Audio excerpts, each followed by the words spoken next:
biggest or best antidote for depression is finding your purpose.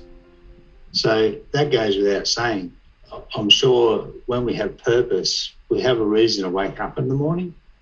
And quite often older people, they become lonely and almost forgotten about sometimes, and they don't have that sense of purpose. A lot of people, especially if they have strong careers, but even people who have trades and so forth, they're known for what they do.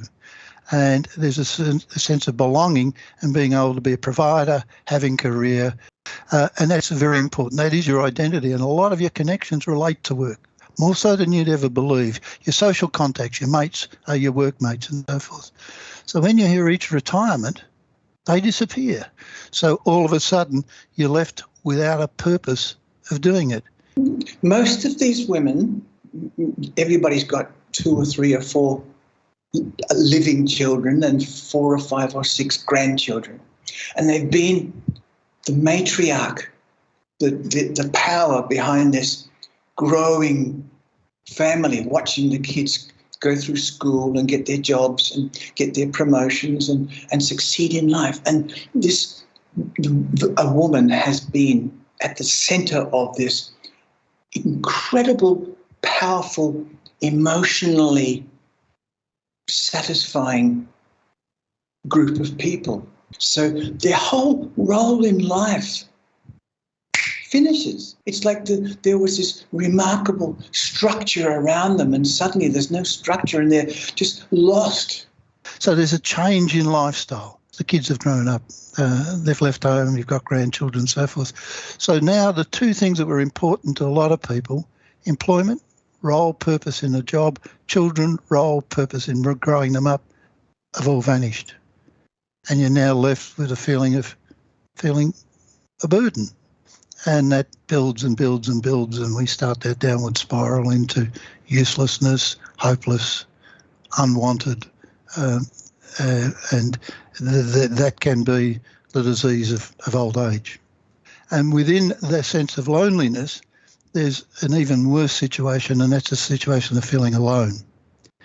And that's about feelings.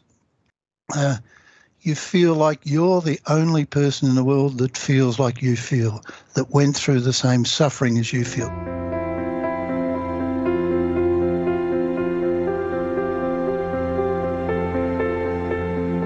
For me, myself, I would be self-isolating.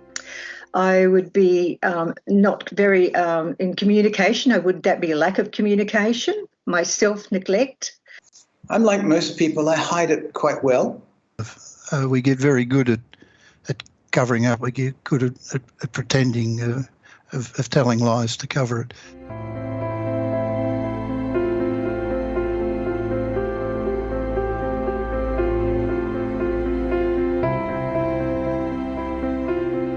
I'm good at telling people who will listen that I'm feeling bad.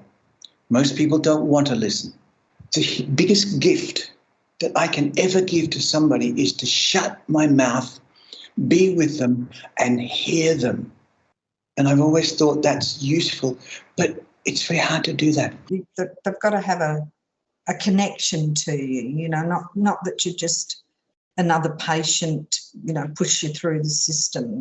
Talking to someone that you could just feel comfortable. It's really reassuring me that I'm talking to someone who really cares. And well, then I can express exactly how I'm feeling. You could talk to them about what they used to do in the past when they were younger.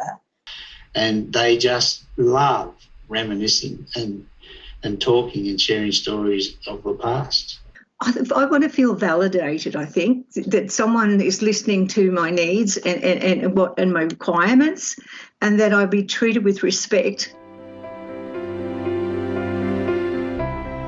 It was the bottom of the slope, but it was such a beautiful starting again. And, it's brought me here, and it's brought me this